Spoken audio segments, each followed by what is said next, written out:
Tedian ba ngalayo itu ke video jong iba Peter. But jing ujor halor ke jinglong jing bandong ni umsoh fruity. Yang ni por nga one ban pek agni ga dukan. But lalap ba kini ki saw teli ki ni ki fruity ru kidang ki customer ki balawan pan pai. Di kani kadika manufacturing date mo.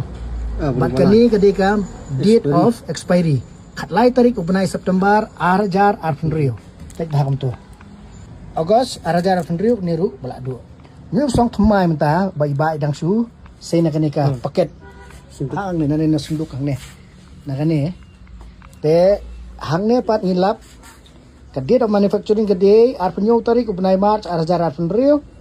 but expiry date at war tarik ubnai September 2018 te haba kom tang ke bang suntuk sai ko long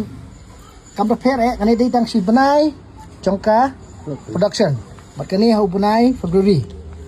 ya bapli ginong di kipek ya expiry date kadang ibiang mereka mar kalau pas niu kepala la penora ya kecing mak bakrau bai ginong ban mong di kham tam di khna khulung te ngidan ka penwat bani ahlor kane but investigate ngadang persang penwat detail su na distributor but kene kepor ngali follow up sah ta biang mah biang lah tiang wa ini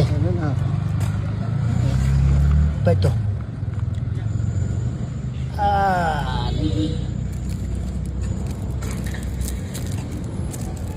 baik tu haba lapek kumne bat tarik bat eng la ibiang mah haba expiry ro la ong ha du bne kendai tarik August 2018 la kane kamar kolong kumne kapni pun nong kit le latai la so singan bete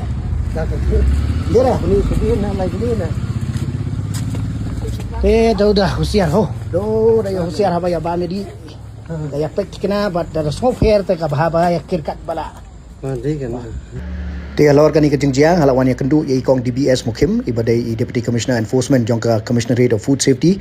benchim kya halor kan ye ban le ya ka badon kam halor jong kanika issue ka bede bat kanika fruity drink te ngas ngoban ai ka wi ka jingero ya I banik ibalawan ra ya kanika issue ban pen I ya kani but kumban ban pentip lang hang ni ka manufacturing date ka de khatra tarik jong banai March 2018 but ka best before date ka de khatlai tarik jong banai September 2018 kila de pin pe ya kani ka packet kala long puffy but kani kala long unsafe bandang pandon kam ya ka ti nakaliang jong ka department ka commissionerate of food safety ni la sim khya ya kani but ngin le ya ka I ka badon kam kani ka long ko wi ka jing batha ai ki pat ba ki khna le se ki be thied ki ni ki jing di ki bakum ki ni kin haban pen bah ya kani ka kabaning kong ti ha ka be de bakum ki ni phna pe ye ka date of manufacturing then re pe de ban pe ba kani ka packet kam de ka bala at kum ni kadi ban long ka ba biang kum ba kadi ban long tele si ngim tip ngin haban study ya kani te bali kali jia kum ni haba ka diet kadang biang tingin haban wa ya kata but kinong bam nong di smob ha ba pin da haban pe ha ndi ban su shim ban su thiet kulumar la da phiu ia ka lu ka jing ma ka ba le si ka ba wan ra ai kata ka jing bom snow shngan ni pi pilaban pentip shini pilaban wan ra shi